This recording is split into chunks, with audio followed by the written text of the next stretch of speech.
Il-Bank Ċentrali ta' Malta bla dubju huwa wieħed mill-aktar istituzzjonijiet importanti f'dak li għandu x'jaqsam mas-settur ekonomiku u finanzjarju ta' pajjiżna, istituzzjoni li għandha dejjem iżżomm l-indipendenza u l-kredibilità anke minħabba r-rabta li teżisti mal-Bank Ċentrali Ewropew.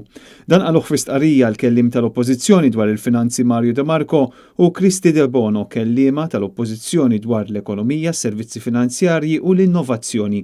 Stqarrija maħruġa mill-Partit Nazzjonalista wara li ġew żvelati dettalji ġodda dwar il-parti tal-miliet li fih sar kant partiġjan minn numru ta' impjegati. Storja illi oriġinarjament kienet żvelata fil-programm Sors Informati fuq Net Television. Il-Bank Ċentrali ta' Malta huwa korp indipendenti għal kollox anke skont liġijiet Ewropej u fid-dawl ta' dan ir-rapporti mill-medja dwar kant mill-ħaddiema ta' dan il-bank blajta Viva Labour waqt il-festin tal-miliet huma allegazzjonijiet serji.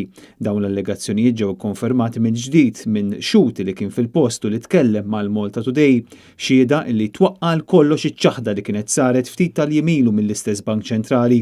L-istqarrija tal-Partit Nazzjonalista tajt li l-Bank Ċentrali falla milli jippreserva l-indipendenza tiegħu u qed ikun akkużat b'tentattiv ta' cover-up.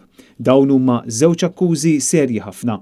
Min-naħa l-oħra għandna silenzju assolut mill-Ministru tal-Finanzi dwar din il-kwistjoni fil-waqt li dak li l-Malta Today tiddeskrivih il-maskot tal-Midja Laburista, Karl Stanju Navarra, prova iwaqqa l-fatti kif ġraw verament biex issa spiċċa imgiddeb minn sorsi indipendenti.